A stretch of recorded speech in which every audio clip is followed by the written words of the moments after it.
চলছে 9 নম্বর মামলার শুনানি। 9 নম্বর মামলার শুনানি চলছে এই মুহূর্তে। ব্রেকিং নিউজ,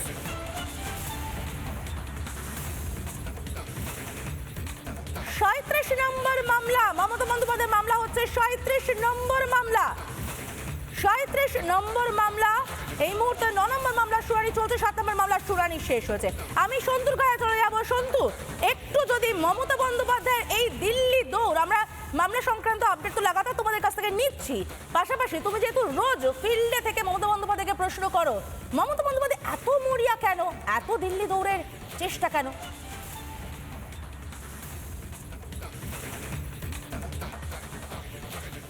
আজও প্রশ্ন করেছি সমাদৃতা, তিনি কোনো উত্তর দিতে পারেননি।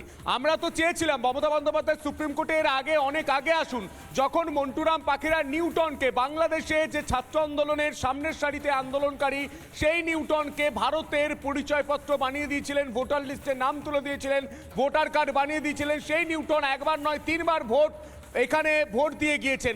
সে তো দেখতে চাইছি যে রত্না বিশ্বাস, যিনি প্রকাশ্যে মঞ্চে দাঁড়িয়ে বলেছিলেন যে বাংলাদেশিদের ভোটার কার্ড দেব, মমতা বন্দ্যোপাধ্যায় তার বিরুদ্ধে ব্যবস্থা নিক, তার বিরুদ্ধে সুপ্রিম কোর্টে ছুটে আসুক। আমি তো শুনতে চাইছি, আমি দেখতে চাইছি যে মিঠু মোল্লাকে ভোটার কার্ড দিয়েছিল অমল, তৃণমূল নেতা, তাকে মমতা বন্দ্যোপাধ্যায় পুলিশ গ্রেপ্তার করুক এবং সুপ্রিম কোর্টে ছুটে এসে মমতা বন্দ্যোপাধ্যায় বলুক যে এসআইআর ভালোভাবে করতে হবে। আমি সেটা দেখতে পেলাম না, আমরা সেটা দেখতে পেলাম না। মমতা বন্দ্যোপাধ্যায় যখন বিরোধী নেত্রী ছিলেন, সমাদৃত তুমি তোমার সাংবাদিক জীবনে দেখেছো, মনে আছে যে মমতা বন্দ্যোপাধ্যায় সংসদে কাগজ উড়িয়ে বলেছিলেন যে এই বাংলাটা রোহিঙ্গাদের রাজধানী হয়ে যাচ্ছে।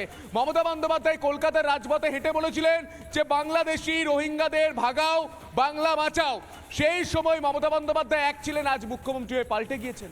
আজ এই সুপ্রিম কোর্টে কেন এসেছেন? তিনি বলছেন মানুষের স্বার্থে। যদি মানুষের স্বার্থে আসতেই হতো তাহলে 26,000 চাকরি যখন চুরি হয়ে গিয়েছিল, মমতা বন্দ্যোপাধ্যায় এই সুপ্রিম কোর্টে এসে বলতে পারতেন পার্থ চট্টোপাধ্যায় আমার দলের বিধায়ক, আমার মন্ত্রিসভার মন্ত্রী, তাকে সারা জীবনের মতো জেল দেওয়া হোক, কারণ 26,000 জনের ভবিষ্যৎ নষ্ট করে দিচ্ছে। শুধু তাই নয়, প্রায় 2 লক্ষ মানুষ চাকরি না পেয়ে বাংলায় বসে রয়েছে, তাদের জন্য মমতা বন্দ্যোপাধ্যায় কোনোদিন সওয়াল করেননি।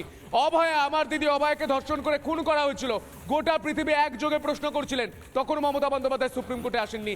আসলে এসআইআর এর কাজ 99.99% কমপ্লিট হয়ে গিয়েছে এবং সেখানে বাদ গিয়েছে বাংলাদেশি অনুপ্রবেশকারীদের, যারা ঘুনি বস্তিতে ছিলেন, যারা মাসুদ বস্তিতে ছিলেন, তাদের নাম বাদ যাওয়াতে মমতা বন্দ্যোপাধ্যায় বুঝতে পেরেছেন ভোট ব্যাংকে ফাটল ধরেছে। এটা বিরোধীদের অভিযোগ। তার জন্য মমতা বন্দ্যোপাধ্যায় কলকাতা থেকে দিল্লিতে এসেছেন এবং বিজেপির কথা অনুযায়ী কোড আন কোড নাটক করছেন। এবং আজ মমতা বন্দ্যোপাধ্যায় কোনো একদম এখান থেকে শুনতো আমি এবার রুদ্রনীল লেখায় চলে যাব। রুদ্রনীল, যখন দেখতে পাওয়া যাচ্ছে ভোটের বাক্সে আমার ভাঙনটা বেশ ভালো রকম ধরেছে, তখন দিল্লি ছুটে এখানকার আম জনতার চোখে ঠুলি আটার চেষ্টা, দেখো আমি তোমাদেরই লোক, এটা প্রমাণের মরিয়া চেষ্টা মমতার। দেখুন, পশ্চিমবঙ্গে একটা জিনিস খুব স্পষ্ট হয়ে গেছে যে মমতা বন্দ্যোপাধ্যায় পুরোটাই অভিনয় করছেন এবং এই ভুয়ো ভোটটাকে যতটা চলে গেছে, 58 লাখ চলে গেছে, তার বাইরে যে ভুয়ো ভোটটা রয়েছে সেটাকেও কি করে বাঁচানো যায়।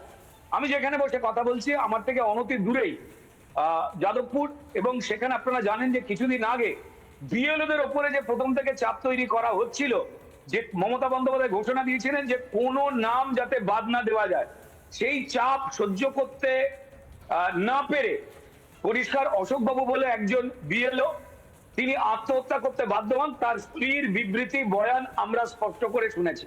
তার আগে দেখেছিলাম যে 2200 বুথে এত চাপ, যে রাজ্য সরকারি কর্মচারীরা পশ্চিমবঙ্গে থাকেন, যাদের পুলিশ বা ক্রিমিনাল মেরে ফেলতে পারে বা তৃণমূলের লোকজন, তারা ভয়তে 2200 বুথে একজন মানুষকেও মৃত দেখাতে পারেনি। মমতা বন্দ্যোপাধ্যায় কি মনে করছেন এই খবরগুলো সুপ্রিম কোর্টের কাছে নেই? সম্মানীয় যারা বিচারপতি তাদের কাছে নেই?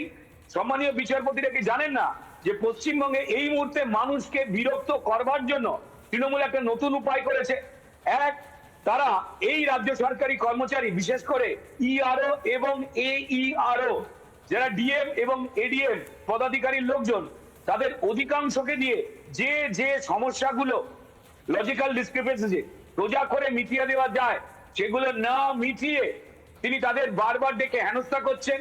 আর ফিট আমি করে এখান রেখে থেকে দেওয়া হয়েছে। রুদ্রনীল আপনার লোকাল- কথা সূত্র ধরে রুদ্রনীল একটা বিষয় করে জানতে চাইবো, এই যে সরকারি কর্মচারীরা যারা AROর পদে রয়েছেন, BLOর পদে রয়েছেন, এদের সবার নাম রাজ্য সরকার পাঠিয়েছে কমিশনের কাছে, এদেরকে রাজ্য সরকার বেছে বের করেছে, এরা কমিশনের কথা শুনতে বাধ্য, যেহেতু কমিশনের আন্ডারে এই মুহূর্তে কাজটা তারা করছে। ওদিকে মমতা বন্দ্যোপাধ্যায়ের একটা জাতাকলে ফেলে রেখে দিয়েছে এদেরকে। এই যে এই সরকারি কর্মচারীরা এই মুহূর্তে শাখের করাতের মধ্যে রয়েছেন, তা তো এই রাজ্যের মুখ্যমন্ত্রীর জন্যই, তাই নয় কি? দেখুন, এটা খুব স্পষ্ট এবং সবাই জেনে গেছে।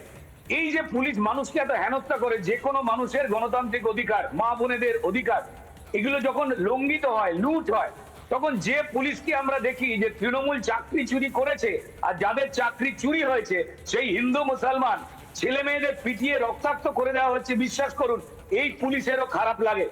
আমাদের যখন মানুষের জন্য আন্দোলন করতে গিয়ে টেনে হিঁচের প্রিজন ভ্যানে তোলা হয়, গ্রেপ্তার করা হয়, সেই সময় পুলিশ প্রিজন ভ্যানের দরজা বন্ধ করে আমাদের কাছে ক্ষমা চেয়ে বলে রুদ্রনীল, আমি দেশের এই একটু অন্যায় বিরত করতে বাধ্য হচ্ছি। নানা ধরনের কন্টেন্ট দেখার জন্য লাইক করুন, শেয়ার করুন আমাদের ফেসবুক পেজ, সাবস্ক্রাইব করুন আমাদের ইউটিউব চ্যানেল।